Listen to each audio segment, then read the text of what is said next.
Chapter 6. In the days that followed, there was no time for rest. Thanks to the smaller prototype which had already gone into space, no elaborate tests were required of the new ship. Moreover, the scientists had taken centuries to go over the old ship, bolt by bolt, part by part, wire by wire. Improvements had been made, but these had been incorporated into the little prototype which was now successfully berthed within a cavern somewhere on the moon. Over 30 men and women had gone with it. Wolden was constantly in touch with them, and daily growing more envious of their position. Odin knew little of such matters, but he sat daily in the council table where progress reports and squawk sheets were examined and discussed. The speed with which they were developing the new ship was amazing. There was one innovation to be noted. Wolden referred to it as the fourth drive. Odin gathered that the old ship had been equipped with such a drive, but new principles and new mechanics had been added. Odin showed him a little book which had been privately printed in the world above some 15 years before. It was entitled Einstein and Einsteinian Space, with conjectures upon a trans-Einsteinian concept. Wolden said it had been written by a young refugee from the Nazis, and he doubted if over 2 or 3 copies of the manuscript were now in existence. Memories of concentration camps, poverty, and the internecine battles of the professors in a small college where the refugee was an assistant in the physics department had finally driven the poor fellow to suicide. "He was grasping at something new," Wolden explained. "His concept was only nascent, but such a mind! The book has been invaluable. Still, it is nothing but a starting point. But such a starting point!" Time passed. It was like working in a dream, where no sooner was one task done than another was ready. Odin ached. His head spun with all the information that Wolden had given him, the basic principles behind those machines that had gone into the ship. Then, at last, it was finished. A young girl who reminded him of Maya was hoisted up on the scaffold to the highest bulge of the hourglass-shaped craft. Workers and visitors stood below by the thousands while she spoke in a tiny microphone and swung a ruby-colored bottle against the ship. "You are christened the Nebula," she cried. "Go out into space." They had used a bottle of red wine for the christening. A shower of ruby glass and wine drops came sprinkling down. They fell slowly, like drops of blood, and the onlookers, who were by nature opposed to crowds, began to disperse. "That girl," Odin grasped Gunnar's arm. "Who is she?" Gunnar looked at him curiously. "Her name is Nia, a distant cousin of Maya's. Also a distant cousin to Grimhagen."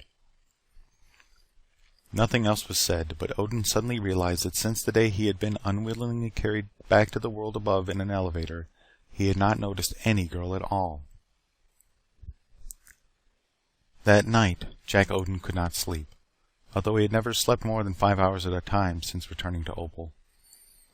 Getting up, he found a little radio and turned it to a frequency which was occasionally caught by some of the stations above. A hillbilly band was playing and a comic was singing, "So I kissed her little sister and forgot my Clementine."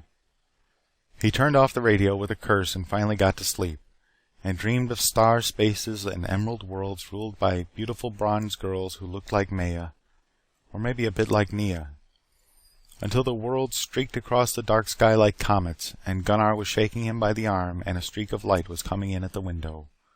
"Oh, sluggard! We start to load the ship today. How long have you been waiting for this? We're going to savor each moment, remember. And you lie here like a turtle in the sun." Odin yawned. "The lists are ready. Everything is packed. I myself have checked the lists." Gunnar laughed. "How much time have your people spent checking lists? You're the world's best list checkers. And the worst. I wish we were just a handful of warriors going out for a fight. But whole families are coming along. Apparently the Brons intend to sow their seeds among the stars. And with families. I'll wager that your lists are not worth a darn needle. Something will be left behind. A slice of some bride's wedding cake. Little Nordo's favorite toy. Papa's best pocket knife. Mama's button box. The strong little man made a wry face. Bah! This is no trip for families. They want too much. They are never satisfied. With warriors it is much different. They can take things as they are and grumble a bit. Or if they grumble too much, Gunnar can slap them silly. But families? On a trip like this? No. Well, they're going, Odin retorted. From what I hear, you were the only one who voted against them. So you had better get ready to listen to the patter of little feet and squalling babies, and mamas and papas arguing over whose idea it was to make this trip anyway. Oh, well, it does not matter. I am not of the bronze, but I go because of a promise. Gunnar shrugged and his face appeared sad and seamed. My Frida and the boys will be here today. I want you to meet them.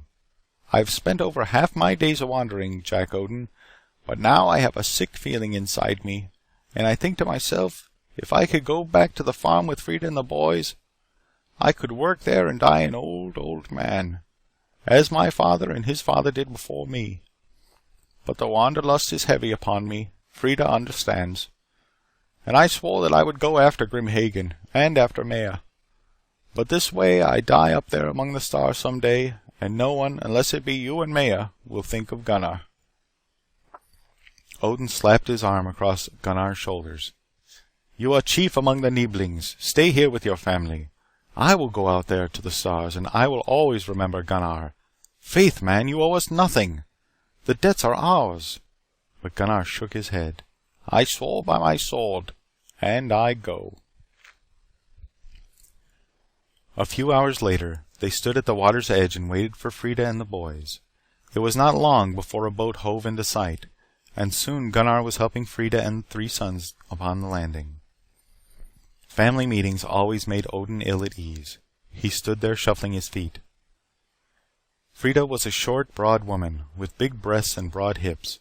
Her eyes, the palest blue, were still beautiful. Odin guessed that when she was young her face had matched her eyes, but the face was worn, and the hand that she offered him was calloused. She was dressed in linsey woolsey, and the overalls of the three sons were also homespun. The three lads, miniature copies of Gunnar, stood there solemnly.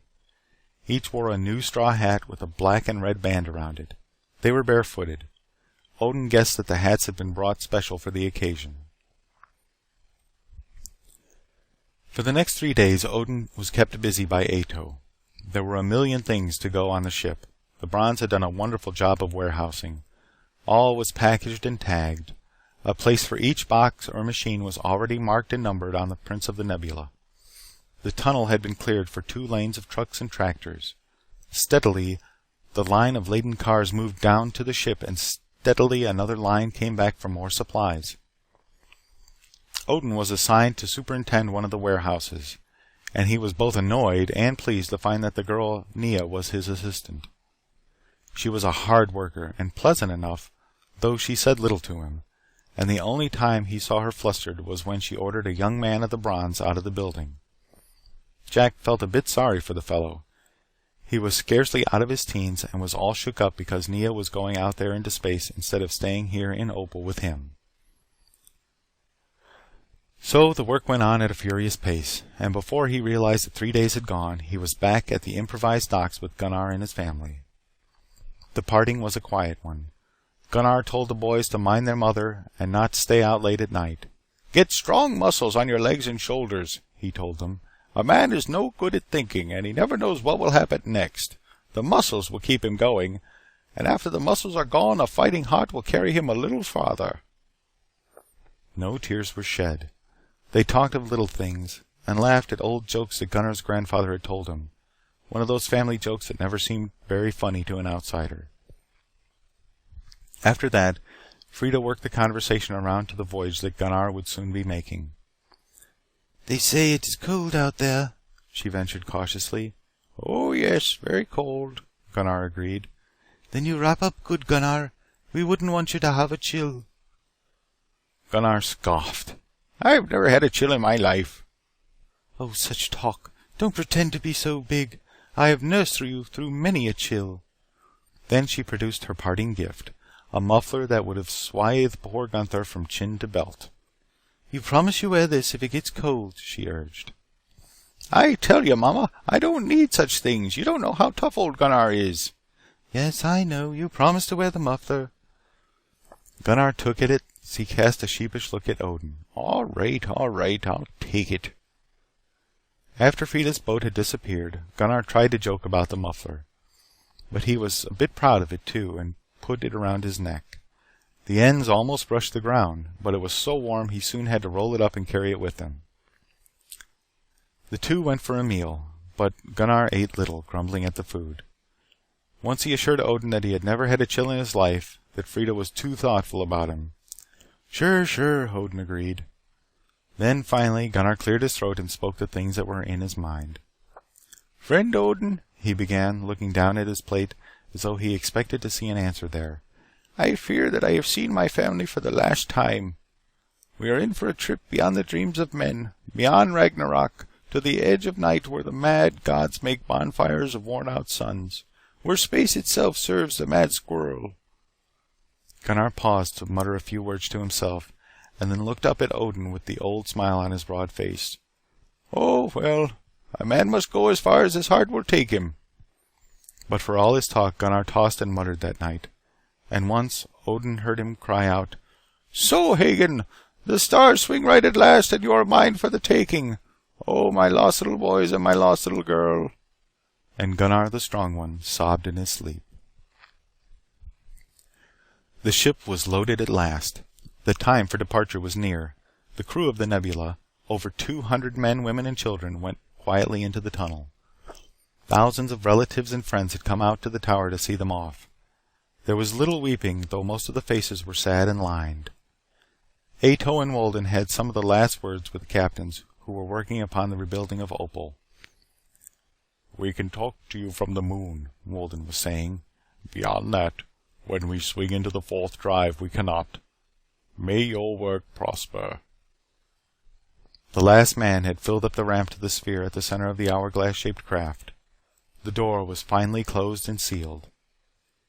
There were no portholes in the nebula, but at least a dozen screens were mounted at convenient locations. These showed the outside world as clearly as a window. The ship moved along its rails to the great door. The door opened, then it closed behind them. The second door, the one that opened upon the sea, slowly parted and slid back into the walls of the tunnel. The water poured in. For a second or two, all that Odin could see was swirling, bubbling water. Then water was all around them. Seaweed still swirled in mad little whirlpools. A fish swam close to an outside scanner and seemed to peer closer and closer at them until they were only one great staring eye upon the screen. Then it flitted its tail at them and sped away. The ship moved on. Far out upon the floor of the gulf, it paused. There were 20 minutes of last-minute checking. Then, swiftly as a cork bobs upward, the nebula arose through the parting waters. Then the sea was below them and they were still rising. The scanner showed the sea receding. They were looking down at a segment of a curved world. Far away was land, and Odin saw two dark specks in the distance, which he thought were Galveston and Houston. The world below them became half of a sphere that filled the viewer, and then it was a turning globe growing smaller and smaller. As it diminished, the stars winked out on the screen's background. The sensation of rushing upward was no worse than being in a fast elevator, and yet as Odin watched the earth recede, he realized that they must have risen from the water at the speed much faster than a bullet. Soon the earth appeared no larger than a basketball. The viewers were changed. The moon appeared upon it, a growing sphere, with its mountains and craters all silver and black in the reflected light. Wolden turned to Odin. See how it is done? We left there quietly, not a drop of water entering Opal. We left so fast that I doubt if your world even noticed us. Grim Hagen always loved the sensational. There was no need for the havoc that he made. In less than an hour, the onrushing moon filled the screens, and with scarcely a quiver of excitement, the nebula circled it swiftly, and landed. End of chapter 6.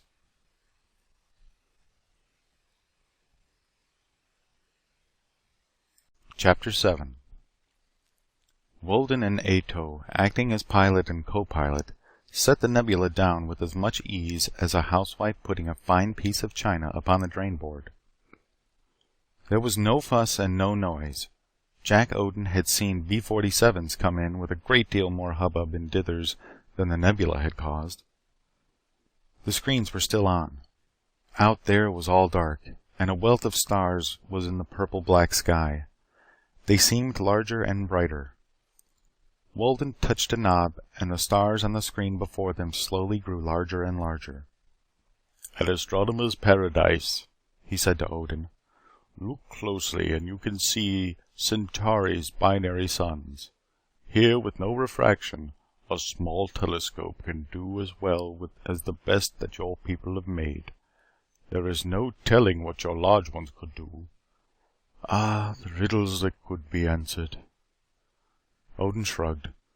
Like almost everyone else, he had often fancied how it would be to land on the moon. Now he was here, and the surface of the moon was blacker than the blackest night he had ever seen. Moreover, there had been no change in gravity. The nebula had been built to take care of that. As though sensing his thoughts, Wolden began to explain. "We are less than 50 miles from a spot where the Earth could be seen. Not over a degree below the curvature. In fact, if the moon were full, there would be a bit of light here, for a strong light playing upon any globe always lights up over half of it. We are not far from the Heroian Mountains and the Bay of Dew. Just a few miles within that other side of the moon which none of your people have ever seen before." Odin remembered Jules Verne's account of a volcano spouting its last breath of life in that zone. But out there was nothing but the dark and the stars that smoldered like sapphires, rubies, and diamonds upon the black velvet sky. There were no shadows. The darkness was solid, as though it had frozen there since old and no spark had ever invaded it. "Be patient, my friend." Wolden had sensed his thoughts again. "Before long you will see more of the moon than men have ever known. We sent a smaller ship into space, remember? Our scientists are here, in a place beyond your dreams. Look, they are coming now." Wolden was adjusting the screen again. Far off, something like a long, jointed bug with a single glaring light on its head was crawling toward them. It drew nearer. Jack Odin saw it was no more than a huge caterpillar tractor with several cars attached, armored and sheathed with a sort of bellows-type connection at each joint. As it neared the nebula, it played its light around so that Odin got his first glimpse of the moon. Barren, worn, cindered, an ash heap turned to stone. Puddles and splashes like great crowns, as though liquid rock had congealed at the very height of its torment. Needles of rock, toadstools of rock, bubbles of rock, and glassy sheets of rock. This was the surface of the moon. Then, the crawling tractor with its cars lumbering along behind it on their endless tracks was below them and playing its single light upward. An airlock in the nebula opened, and a huge hose came slowly down. Odin watched it on the screen. It seemed to have been pleated and shoved together like an accordion. Now it opened out in little jerking movements, extending itself about 2 feet at each writhing twitch. As it grew longer, it expanded and was nearly 3 feet across when it reached the top of the first car. A round door opened. Unseen hands reached for the end of the big hose and fastened it securely. Odin had often dreamed of landing on the moon. There, in the traditional spacesuit, with a plastic bubble about his head, he would leap 20 feet into the air, and maybe even turn a somersault as a gesture of man's escape from the tiring tyranny of gravity. Compared to this dream, his arrival upon the moon was just a bit ridiculous. He, and over a score of others, simply slid down the inside of the long slanting hose like a group of third graders practicing on the fire escape at the schoolhouse. Larger than the others, Odin landed awkwardly upon the floor of the car. Before he could jump aside, another passenger piled on him. It was a girl, and the perfume in her hair was the same that Maya had always used. He helped her to her feet and drew her aside just as another Voyager came sliding down. The girl was Nia. Somehow, he had an odd feeling that Maya was here. He was just a bit annoyed at Nia and wished himself that she wasn't making the trip. She shook her black curls and thanked him softly. "How awkward of me," she explained. "It wouldn't have happened if I had not been carrying this." She held up a little round satchel. It was exactly like the cases that people used in his country for carrying bowling balls. Odin was puzzled, and he assured himself that he would never understand women. Why would the girl be carrying a bowling ball with her into outer space? Odin joined Walden, Ato, and Gunnar in the engine of the bumpy little train. Here were real windows of quartz, and he could see more of the moon's surface as the tractor and its joined cars wheeled about in a great circle and headed off in the direction from whence it had come. Once there was a loud ping upon the roof above them. The tractor shook. "A meteorite," the driver explained. "They're thick tonight. Don't worry. There's a screen up on the roof that slows them down and melts them. The larger ones never reach us. Some of the tiny ones get through." They came to a sheer mountain, which in the beams of the tractor looked like a silver pyramid painted across a jet-black canvas. As though answering an unheard vibration, a door opened and they lumbered in. The door closed behind them. For a moment they were in such darkness that even the beam from the tractor seemed alien. Then another door started to open before them, and a widening shaft of light was there to greet them.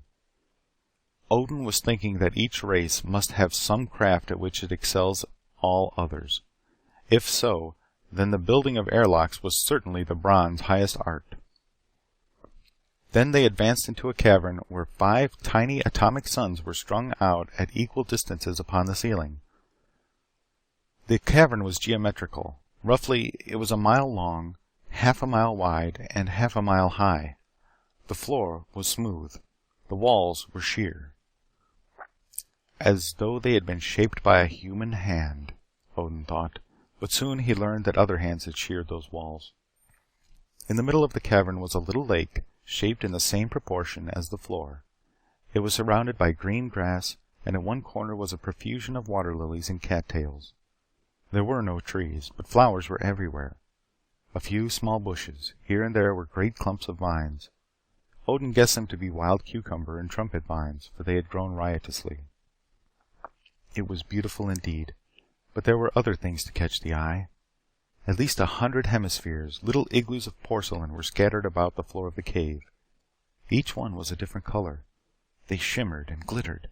Scarlet, mauve, mother of pearl, the blue capri, and the blue of cobalt. Pinks, yellows, oranges. Every possible shade had gone into those porcelain igloos, and the lighted walls of the cavern were covered from floor to ceiling with numberless figures, marching, fighting, working, playing. At first, Odin thought it was a vast procession of armored knights with huge chests and closed visors, but none of them stood completely erect, and each of them had 2 sets of arms. Straining his eyes at the windows to look up, Odin learned that the vast ceiling was completely covered by similar figures. In contrast to these was one huge tower of rough stone which Odin guessed to be new. So they came to the moon and disembarked, and at last Odin felt the lightened pull of the moon's gravity. He felt so free that he laughed and leaped into the air and turned a somersault just as he had dreamed of doing. Then one of the bronze scientists gave him a heavy pair of shoes, as if to remind him that no man can be altogether free. As he glumly strapped the heavy shoes to his feet, Jack thought of something his father had told him. No man was ever really free unless it was Robinson Crusoe. Then Friday showed up and became Crusoe's servant, and Crusoe's freedom flew away. 48 hours had passed since they had come to the cavern. Odin and Gunnar had gone with Walden to visit the scientist who had led the first expedition to the moon. The scientist, whose name was Gore, was explaining. They were hardly out of the Iron Age. This was how we found this place. Our instruments detected a surplus of iron in this area. They must have developed fast, for life did not last long. Insectival beyond a doubt. Also, they had what we call the moon metal. Their houses, practically everything they used, are made of that. It must have been an accident. In cooling, the moon spewed this new alloy upon its surface. Yes, it looks like porcelain, but it's as hard as steel. It has strange vibrations. They had musical instruments, although they may have produced tingling vibrations instead of sound. When these people saw that all was lost, they retreated here and closed the cave. For over 1,000 years, theirs was an economy of death and rottenness. Mushrooms and toadstools were their food. Banks of rotting mushrooms made their light. Also, it appears they had some rocks which gave out a dim glow. Even their dead went to feed the mushrooms. And so they lived. With time on their hands, they covered the walls with paintings. Also, we think they may have developed their music to a high degree, though we may never know about that. Then their water and air gave out, and they died. Good heavens, Odin thought. What a cold-blooded obituary for any race. And so, Wolden, the scientist continued, it has worked out well. We were lucky to find this spot. We fashioned the 2 doors first, for the cave was open when we reached it. I think a meteor must have crashed here long after these people died. After that, it was easy to build the lights and draw moisture and air from the rocks. We have struck a balance now. I said all along it could be done. If you would escape the constant interference from those ruffians above us... Odin, I beg your pardon. Odin always resented these cracks at his people, so he ignored the request by asking another question. But how did you do all this in so short a time? Those vines look like they have been growing for years. Just as they do in Alaska during the growing season, we kept our suns burning all the time. Soon we may be able to afford both day and night. But not yet. And after that, the scientist went on, we were able to get back to your work on the time-space continuum. We have made some wonderful advances. I would like to show you, but Gunnar and Odin, I am boring you. Wouldn't you care to look at the new lake? Walden urged. I can take a hint, Gunnar grumbled. Nobody wants a fighting man about until the swords are flashing. As Odin and Gunnar went down the front steps of the tower, they met the girl Nia. She was swinging the bowling ball-shaped satchel at her side. When they greeted her, Odin felt that he could hold back his curiosity no longer. Are you a bowler, Miss Nia? He asked. A bowler? Then she laughed a silvery laugh. Oh no, this is an invention of mine. My father and I were working on it. He died in the tunnel when it was flooded. For a second her dark eyes appeared infinitely sad. Then she laughed again. But it is not perfected. It may not ever be perfected now. I thought that perhaps Wolden and Gore might help me with it. Gunnar muttered some words that might roughly be interpreted as "Fair chance," and he and Odin left the girl on the steps. As they walked around the little lake, which was as smooth as a mirror, Gunnar explained, Her mother was cousin to Maya's mother. You know how the Bronze number their kin to the 7th generation. Her father was one of the scientists. A brilliant man, but a poor provider. However, he died nobly. Remember, Norse King, Nia's branch of the family is a strange group. They have done brilliant things, but they have thought up some harebrained schemes too. As I said before, she is also kin to Grim Hagen. Another day had passed. The voyagers had been summoned to a council hall within the tower. A screen was set up for the convenience of those who had been left upon the nebula. Wolden arose to speak. My friends, a troubled question has entered my mind. As you know, I am a man of peace. My entire life has been spent in developing theories upon what I call this subject before me.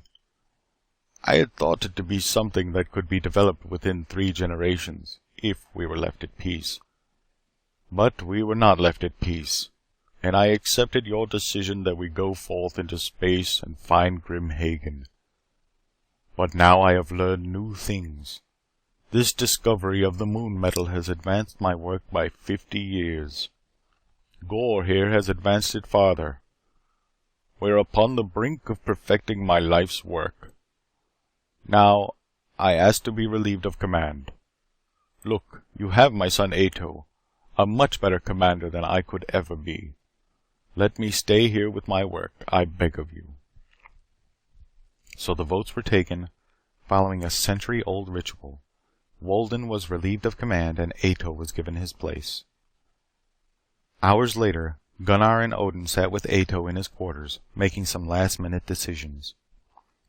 There was a knock at the door. Walden entered carrying a strange-looking slughorn that glimmered like mother of pearl. "I want you to take this with you," he begged his son. "It is made of moon metal. I think I know its secret now. A vibration that defies a vacuum. I hope to perfect my work, but I may not. Here." He offered the tiny horn to his son. "Blow it if you need me. It is soundless, but it defies time and space just as my work does. I carry a ring to match it. I may not succeed, but blow it when you need me, son. And if I can, I'll be there." Tears were in the eyes of both when Ato took the slughorn from his father. End of chapter 7.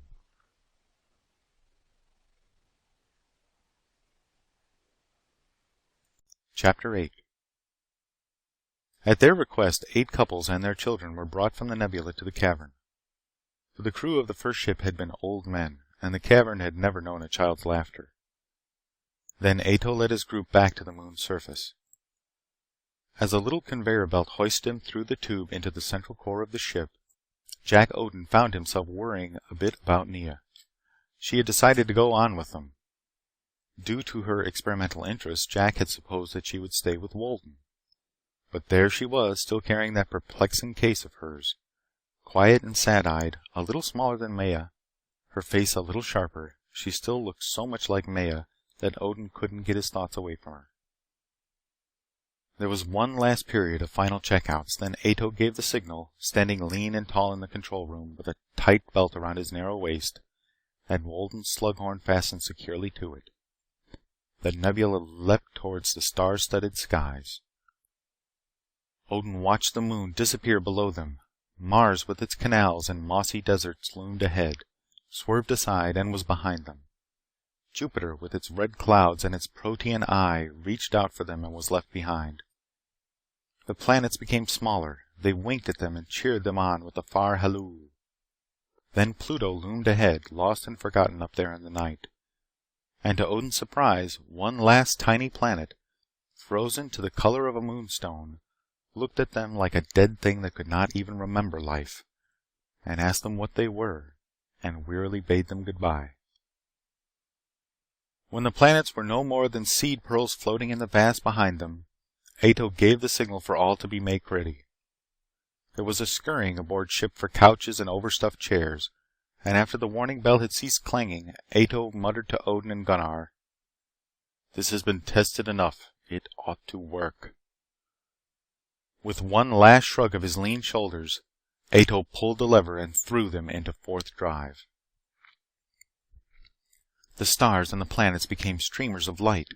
They burst like skyrockets and a million sparks fell into the void. The sparks winked out and the ship hurtled on through a darkness that seemed to take form before them. It was as though they burrowed through swathes of black cotton. Once before, Jack Odin had experienced a feeling akin to this. It was the time when he had used Ato's belt, and Gunnar had flung him into space as though he had been a minnow at the end of a snapping line. But that experience had been momentary. This built itself up, until Odin felt himself expanding and contracting at each pulse beat. His heart seemed to beat slower and slower. Waves of smothering pain struck him when they passed the speed of light. Then the pain diminished. He gasped for air, and it seemed to take years to reach his chest. The pain and the feeling of speed went slowly away. They were merely drifting now, as though in a dream, with a feeling of high exhilaration flooding over him.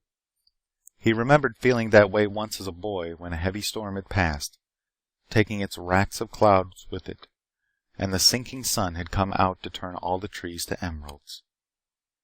And now, beyond life and beyond death, with eternity curving like a rainbow of light around them, they dashed on into the unknown. Time did not exist. Space had a new concept. Speed was something that advanced them. It was a little more than a sensation until Alpha Centauri began to loom larger upon their screens. From their vantage point in trans-Einsteinian space, It did not look like a star at all. It was two intertwined circular spirals of light, and at the intervals where the two coils met were little nodules of gold. The crew was given instructions on the anticipated sensations that were to follow. "It will be like plunging back from immortality to mortality," Ato told Odin. "Over 4 years have passed as light is measured. We have not eaten more than 20 meals." He pulled the lever that slowed them out of the fourth drive into three-dimensional space. There was the same sickening sensation when they dropped lower than the speed of light. And, braking all the while, they zoomed swiftly down upon the binary suns and their 7 worlds. Odin had been watching the screens for 3 hours. He felt sick and old over the things that he had seen. 7 worlds, all blackened and burnt out. Life had been there, but what form of life only Grim Hagen might have told them. They were cindered. Their atmosphere, which had not been oxygen, had burned away. Ato's probing instruments found neither liquid nor gas. His screens found an occasional shattered city, where broken spires reached twisted fingers into the vacant sky. Ato was watching the needles upon another machine. "The old ship has been here. What happened I do not know. They may have defied Grim Hagen. Maybe they refused to join him. Certainly, in all the worlds, billions of them, there must have been many where conflict and submission are unknown. These people might not have been able to understand Grim Hagen's ultimatum. They may have died trying to figure out what the strange voice from the sky was talking about. On the other hand, he may not have given them an ultimatum at all. This may have been a practice assault, like Hitler's attack upon Poland, just to see how much death could be inflicted. We shall never know." They flashed away into space. Ato threw them into the fourth drive again, and once more the lights from the far-off stars circled like fireflies, and eternity curved in a rainbow of light around them. Hours no longer existed, but it seemed to Jack Odin that many hours passed while he tried to get that sick cold feeling out of his chest. Time crawled by while he tried to resolve his thoughts. Perhaps Wolden had been right. Men did not belong here. Man and bronze were orphans of the stars. Was there some element upon the earth that made them vicious? Was there any way they could come out here into space on equal terms with living things? Or must they always come as conquerors, eager to fight, or refugees who soon became resentful of the natives? Would the worlds out there become mere plundered planets with a portion of the aborigines' land grudgingly set apart for reservations? Of course, Grim Hagen was a Bron, one of the worst of them, but Brons and men had lived so close together for so long that there was little difference between them. Odin knew some men who, given the ship and weapons, would have done as Grim Hagen had done, and would have arrogantly demanded a medal besides. Oh well, there was no sense in staying in the doldrums forever. Out there, time was on the side of the stars. If a demon of discord stole in, time could wait. They readied themselves for combat. Ato's instruments were probing space for a sign of the old ship. The ancient weapons and some new ones were now in place. Each man took his turn at practice. But Gunnar, although he was put in charge of one of the needle-nosed guns, took the service lightly. In his spare time he busied himself with his and Odin's swords. "Grim Hagen has all of these. We have defenses for such weapons. So is Grim Hagen. The total of all such endeavor will be 0. And then, when the chips are down, it will be the old swords and the knives and the strong arms. Wait and see." However, Odin soon learned that there was one new weapon aboard ship. At the request of Nia, Ato called a meeting of his 10 captains. The girl was dressed neatly in a white skirt and blouse. She wore a red ribbon in her hair. Odin had not known her to take any interest in clothes. Ordinarily, she was the poorest dressed woman on the ship. Now she produced her invention with a proud toss of black curls and a flush of excitement on her pale face. "My father's work is finished," she told him proudly. "The scientist back there within the moon gave me the last idea. But all in all, it is my father's invention. Had he lived, he would have perfected it, just as I have done." Her eyes flashed. "Yes, some who are within this room thought he wasted his time away. He washed beakers in the labs because some of you said that he produced nothing." Ato's face was thin. Nia, the past is behind us. Why carry your resentment with you? Your father died a hero's death. We have honored him. Again, Nia's dark eyes flashed. Oh, once he was dead, you thought very well of him. And as for resentment, isn't this whole trip being made because you resent Grim Hagen? Ato's face was growing darker. You signed the ship's articles, Nia. We go to rescue our friends and loved ones. We go as a police force to punish the one who has done much evil. A grizzled Bron nodded in agreement. Yes, Nia, this talk serves no purpose. Get along with your invention. Very well. I asked for a live thing, but Ato would not agree. Again, Ato was on the defensive. There are not a dozen pets on the ship. I do not approve of such experiments. Besides, the batteries are already set up. He pointed to a row of dry cells connected together and wired to a large voltmeter upon the wall. All right. Nia threw the switch to put the batteries in circuit. The needle of the gauge moved over to its farthest point. Now, she told them, you shall see, but be still. I am sure I can control it. Odin thought there was just a bit of doubt in her voice. If so, it would be only natural. She opened the case and took out something which still looked to Jack Odin like a bowling ball, except that it was studded with little brads of copper and a swatch of fine silky wires was wrapped around it. She pressed a button upon its surface and it began to hum. Slowly it rose into the air. The silky wires drooped down. They writhed and probed about. This is near as man has ever come to making a living thing, Nia explained. It moves, it reacts to sensations, it makes its own energy. Watch. Slowly the globe with its trailing tentacles moved about the room. It whined hungrily when it found the batteries. It hovered above them and the silky wires fanned out. Then it darted down. The wires felt over the batteries and their connections, softly, eagerly. The whine changed to a purr of enjoyment. The thing fed, and slowly the pointer upon the voltmeter moved over to 0. Nia raised a tiny whistle to her mouth. There was no sound, but the copper-studded globe seemed to hear. It raised itself back into the air. The silken wires wrapped themselves around the round body. It came back to Nia, slowly, almost defiantly, and settled into her arms like a plump cat returning to a doting mistress. Nia pressed the button again and put it back into its case. Wonderful, Ato applauded. I move that we give Nia a vote of thanks. But what earthly good is it? Gunnar asked. I could have swatted it with a broom. And you would have died. Nia turned upon him like a tigress. It feeds upon electricity, and it can discharge like a lightning bolt. Don't you see? There are few weapons that can resist it, but that is not all. In your own brain, Gunnar, there is a charge of electricity. It may be the only real life you have within you. This can take it all away. That was why I asked for a live thing to demonstrate. The grizzled Bron, who had spoken once before, now laughed good-humoredly. Demonstrate it on Gunnar, he suggested. And I will thump your skull. Gunnar was ready to go for him, but Odin grabbed the little giant's arm. He jokes. Besides, you're ruining the girl's show. This means much to her. Nia gave him a grateful glance. The council voted their thanks to Nia and a tribute to her father. She was assigned a half-dozen helpers to fashion as many of the globes as she could, and they adjourned. As the nebula drove on, it became harder and harder for Odin to judge time. He could only gauge it by some event such as the council meeting and saying, before this or after that. He and Gunnar were with Ato in the control room when suddenly warning bells began to jangle and red lights flashed on and off.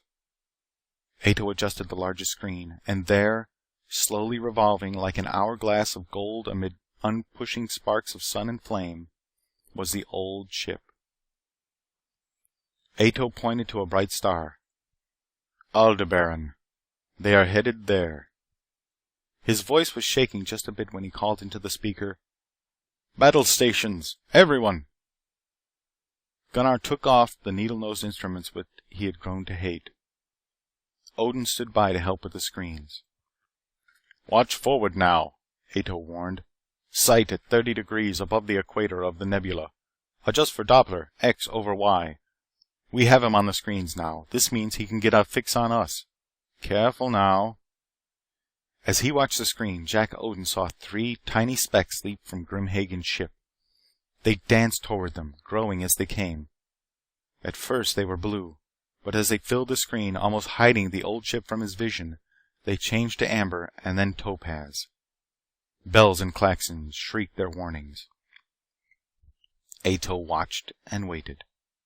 Just as 3 growing lights filled the screen, he touched a lever. The nebula danced away. Breathless, Jack Odin altered the screens and watched the 3 globes of flame hurtle past them. Far away now, they slowed like living beings, puzzled at having lost their prey. Slowly they merged together and turned back upon their quarry. End of chapter 8.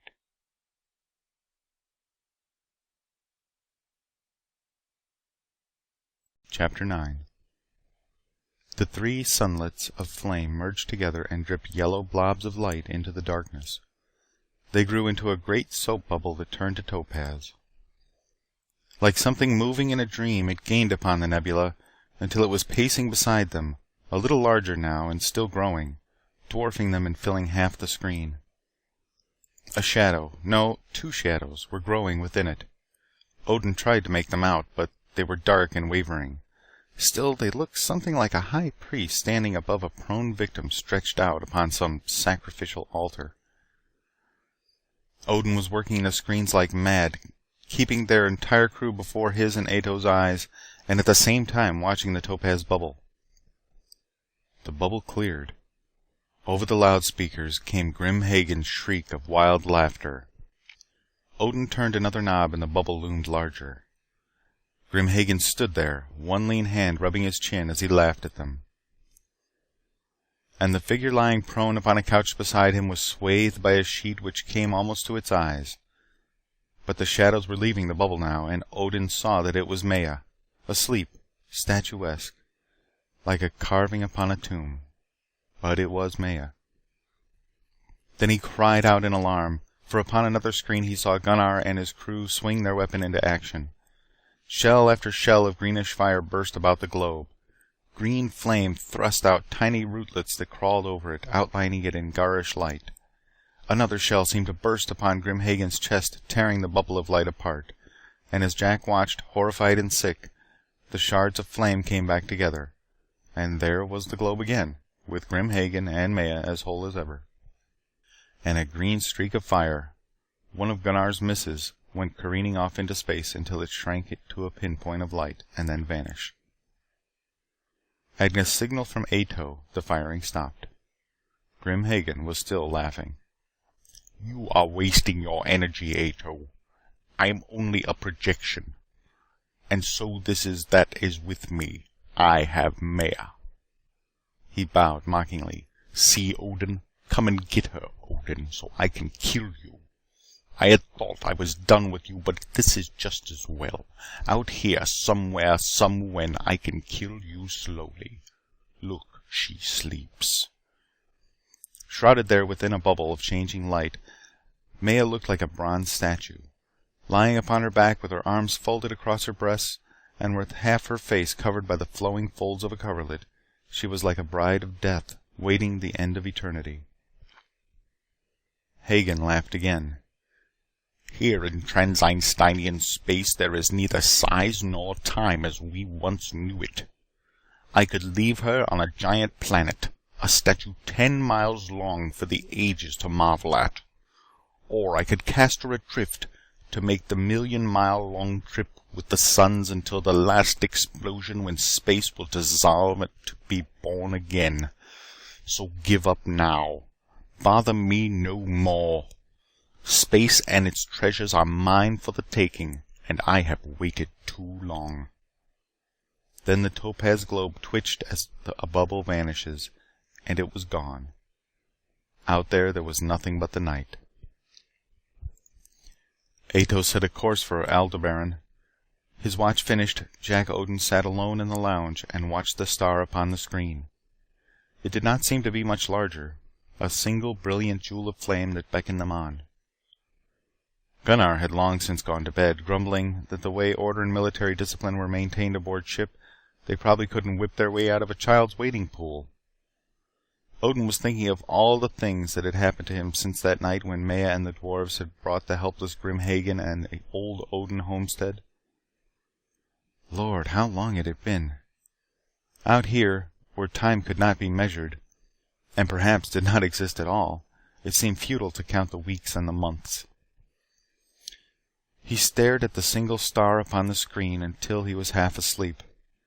Behind it, Maya's face, outlined in black curls, seemed to peer at him, and her pouting lips parted as she smiled. He stared and shook his head. The dream vision vanished from the screen. Someone had entered the room. It was Nia. Dressed in slacks once more, she slouched over to his chair and drew a hassock up beside it. As she looked at him, Jack Odin saw that her eyes were tired. Tired. Tired.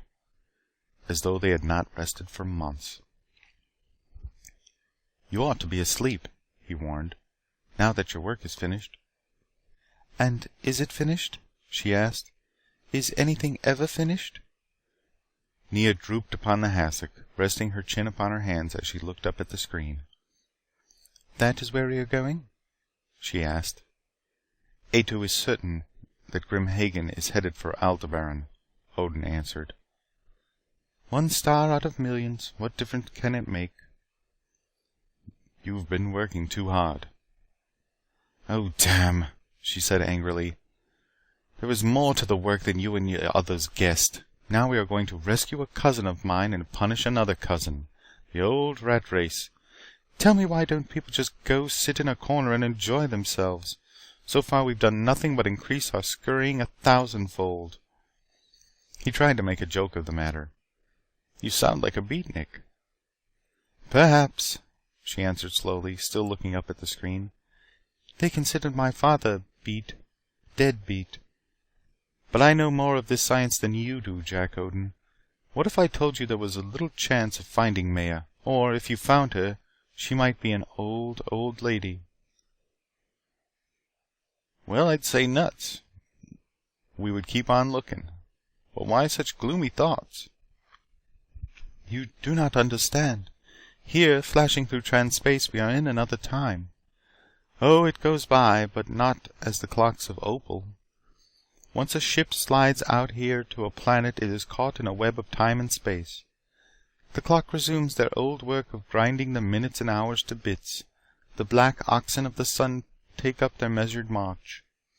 Oh, I could show you the mathematical formula to prove this, but it would take a blackboard larger than the screen. Don't you see? While we search through trans-space, it is highly possible that Grim Hagen, Maya, and all the crew are growing old on some planet that you may never find." Odin drew his hand across his face in dismay. "You make all this sound like a mad voyage. Why, this is insane." "Check with Ato if you wish." Her sad smile was almost a sneer. "And men talk of going to the stars. Where is the clock they will use? Where is their yardstick? Where is the concept? Why, out there, for all you know, Huckleberry Finn is still floating down the river, and Macbeth walks through the halls of Dunsinane. And the last man in the year 1,000,000 AD may be squatting over a fire, watching his last stick of wood turn to ashes." Lithely she got to her feet and reached a dial upon the screen. The lone star vanished. 1,000 pinpoints leapt out. "There is but a segment," she said, sitting back upon the hassock again. "I have known Maya all my life. I was a poor relation. I envied her, but I did not hate her. And so with Grim Hagen. I should hate him, but I remember him as a frustrated cousin who always ran second in the races. And all that, even my father, seems far away and long ago. Why do you bring love and hate with you out here to the stars, Jack Odin?" "Because I am a man, I suppose." She sighed again. "There is much more to this invention of mine than I showed you. Upon that screen there must be 10,000 worlds. Let us pick one, you and I. We can glide out of here at any time. And we can make that world over as we please. We might even eat the fruit of life and become as gods." As though it came from a dark corridor of the years, Jack Odin seemed to hear the resounding echo of slow footsteps and a deep voice that thundered, "For I, thy god, am a jealous god." She had almost hypnotized him with her weary, earnest voice. For a moment it had seemed that all this frantic quest was nothing. That it would be far, far better to find a home with Nea and build a world of his own rather than go on searching the stars. Then he answered slowly, trying to measure his words, for he did not want to hurt her feelings. "No, Nea. If I go wandering forever, it will be no worse than my fathers did before me. For a man is vagrant and restless. What he gets, he loses, and if he is lucky, he can hold fast to his dreams." For a moment, dark anger blazed in her eyes. Then they were calm and sad again. She got to her feet, as though she were very tired. She smiled. "If I followed all the books, I would make a scene now. I have offered myself and a world to you and have been refused. But I wish you and your dreams well, Jack Odin." She bent over him, and her lips brushed his, faintly like the touch of a rose petal, and the perfume of her hair seemed to fill the room. Then she was gone. Jack Odin sat there, looking long and long at the swarms of stars upon the screen, thinking of the unseen worlds about them, the worlds that he had just renounced. Until finally, he got up and went to bed. End of chapter 9.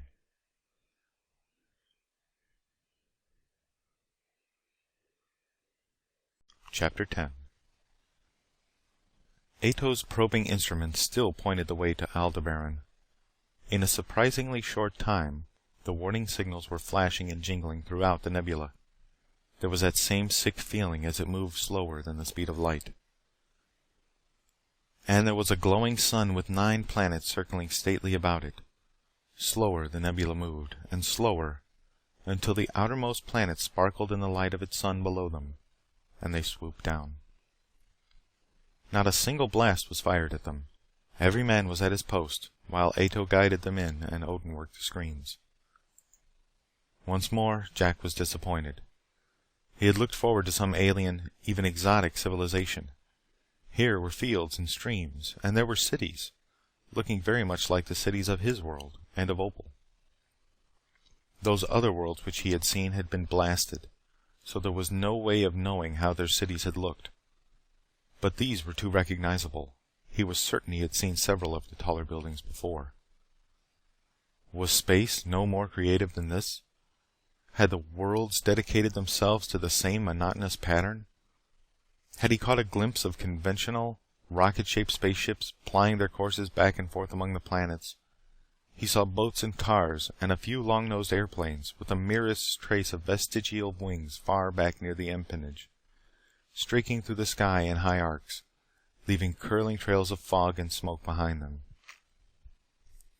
But there was little here that his world had not already mastered, or at least had on the drawing board.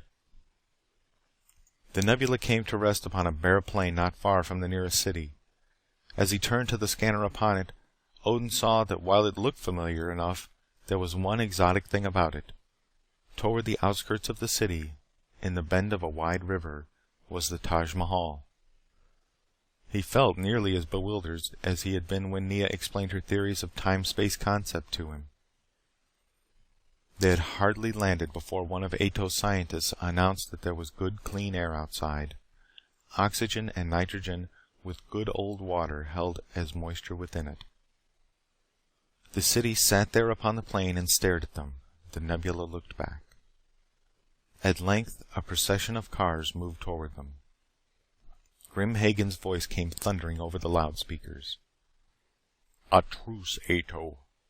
I offer you a week's truce in return for a few meetings. This world has seen enough destruction." Gunnar and his crew leveled their death gun at the advancing party. Odin kept them on the screen. Ato and a few of his captains got ready to disembark. As Odin watched, he kept puzzling over that voice. It certainly was Grim Hagen's, but it was different. Perhaps it was a bit lower, perhaps a more commanding. But there was just a bit of weariness in it. And the answer came to him suddenly, although he never knew why. The voice was older. Then Grim Hagen and his staff were below the nebula.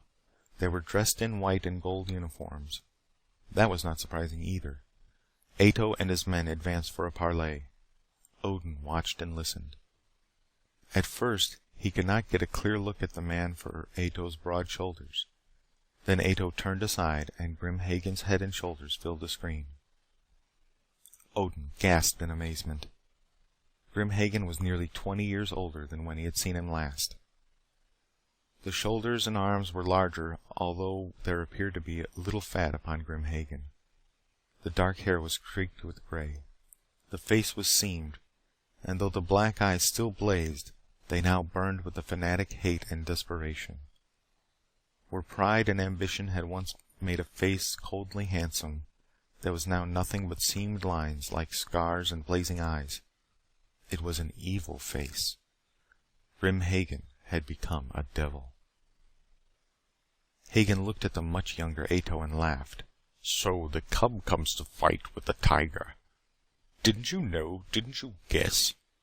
While you came galloping after me, I had already landed within this system. And time began its old alnage.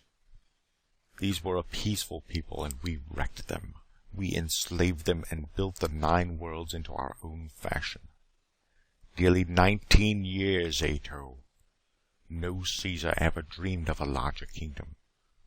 I even gave them a new goddess, for I did not want them to do much thinking. Yonder." He pointed to the duplicate Taj Mahal in the distance. "She sleeps. My only failure. No older, and sometimes I go back there and look at her, and my youth seems to walk beside me." "We want the people that you brought with you, Grim Hagen," Ato answered coldly. "And the treasures." Grim Hagen laughed again. "Those that came with me willingly are dukes and kings beyond their wildest dreams. Those who would not take oath to serve me are still slaves, except for Maya, who sleeps. As for the treasures, my treasure houses are so full now that I doubt if I could separate one thing from the other.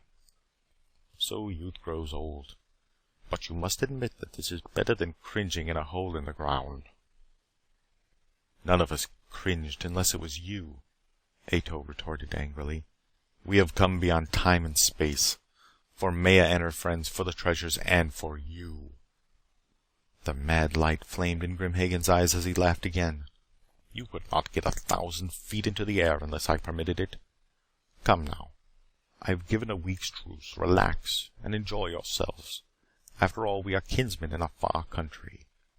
He rubbed his chin thoughtfully and repeated, "A far country." 3 days had passed since they had landed on Grim Hagen's planet. Ato, Gunnar, Odin, and a score of others had gone into the city, where they had been given quarters in a palace that made Windsor look like a second-class lodging. Odin and Gunnar shared a suite. As he dressed that morning, Odin looked about him at the splendor. Every bit of woodwork was hand-carved. The walls were covered with frescoes. The chandeliers were jeweled masterpieces, and the carpets were thick crimson piles. The lace curtains must have ruined the eyes and hands of a dozen women. He had heard that the planets of Aldebaran had been peopled by a blonde, peaceful race, who were on par with the culture of the Middle Ages, when Grim Hagen arrived.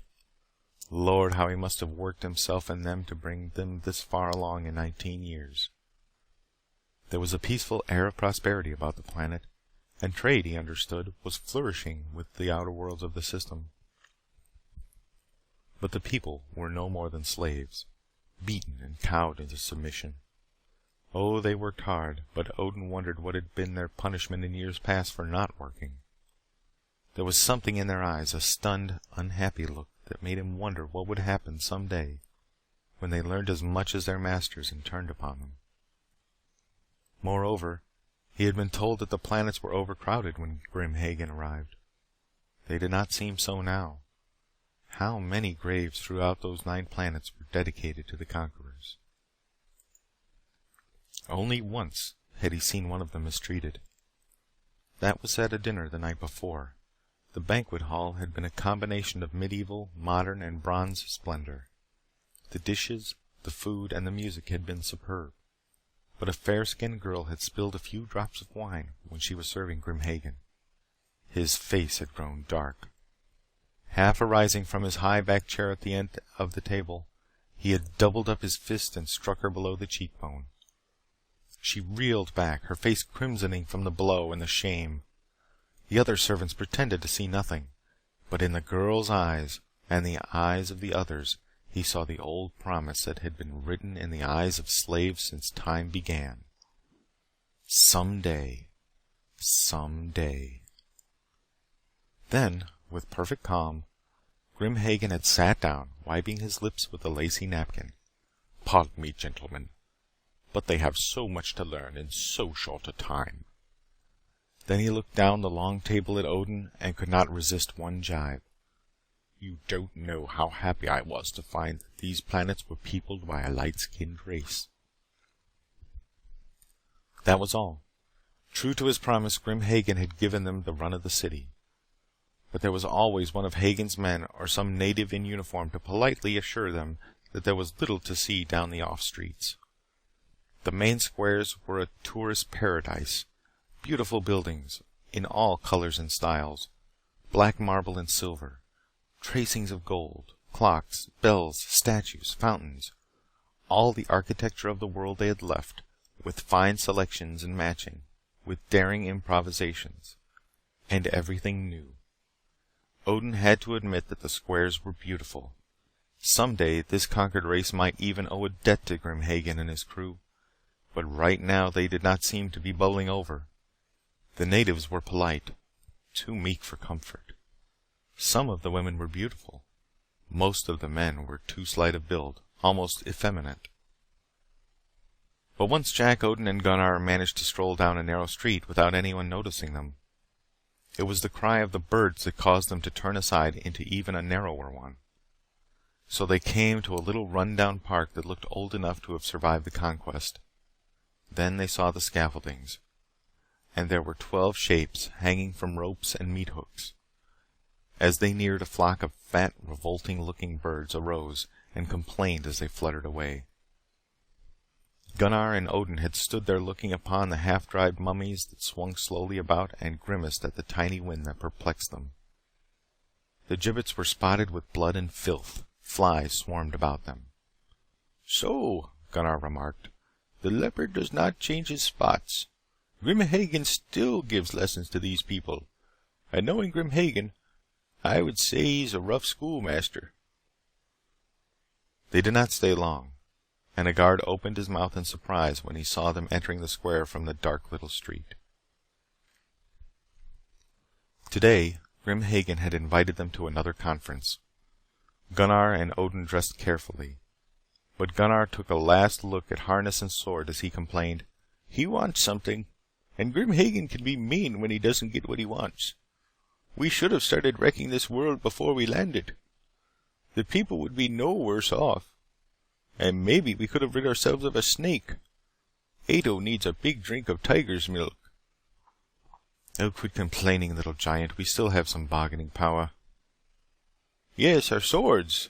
This meeting reminds me of the conference that a king once held to decide upon another conference, which would decide what the next conference would be about.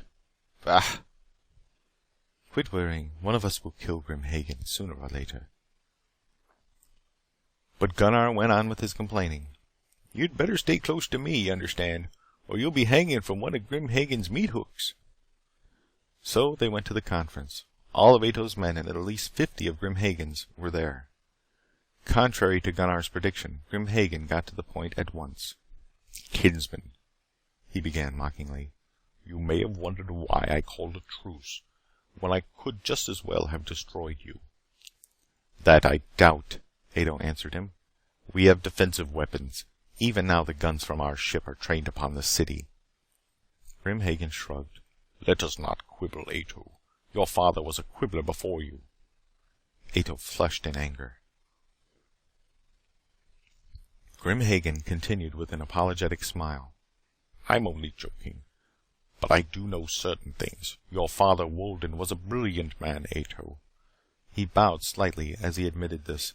"From time to time, As you hurtled through the star spaces, I picked up scraps of conversation with my instruments. Also, I knew something of what Walden had been working on all these years." "Now you're quibbling," Gunnar jeered. "Get on with your speech, Grimhagen." Grimhagen bowed to the broad-shouldered little man. "Someday, Gunnar, I may have to kill you." "No, no," Gunnar urged, fairly jumping enraged. "Just the two of us, Grimhagen. Just the two of us with bare hands."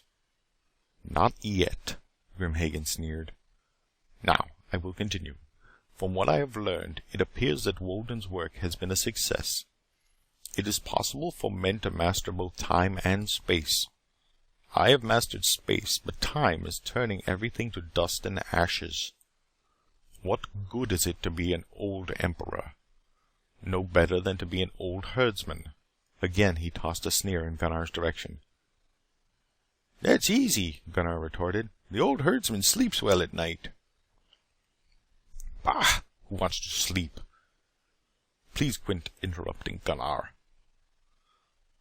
"Even before we came to Aldebaran," Hagen went on, "I was in contact with a dying world out there at the edge of space. Those people are desperate, and they are weary of life, having seen too much of it. They have agreed to go with me. Why, this sun and these worlds are piddling trifles. With that invention we could go from sun to sun. Space would be ours to play with." "Loki, the mischief maker, running through creation," Gunnar muttered.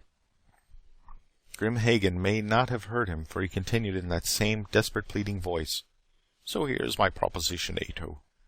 Give me your father's secret. In return, I give you the treasures, the old ship, the prisoners, and even Maya. Is that not a complete surrender?" He smiled disarmingly. Ato stood tall and proud as he answered. His eyes were blazing now, as he saw through Grimhagen's plan. "So you thought I would bargain away Walden's secret, did you? Well, your surmises were wrong. When I last saw him, his work was not finished. I know so little about it that I could tell you nothing of any value. But if I did," Ato's voice was trembling in disgust, "if I did, Hagen, would I turn you and your hell spawn loose upon the stars to perplex them forever?" Grimhagen's face was almost blue with rage. "You have said enough, and there are other ways to make you talk. Make these swine prisoners," he screamed. A dozen knives flashed.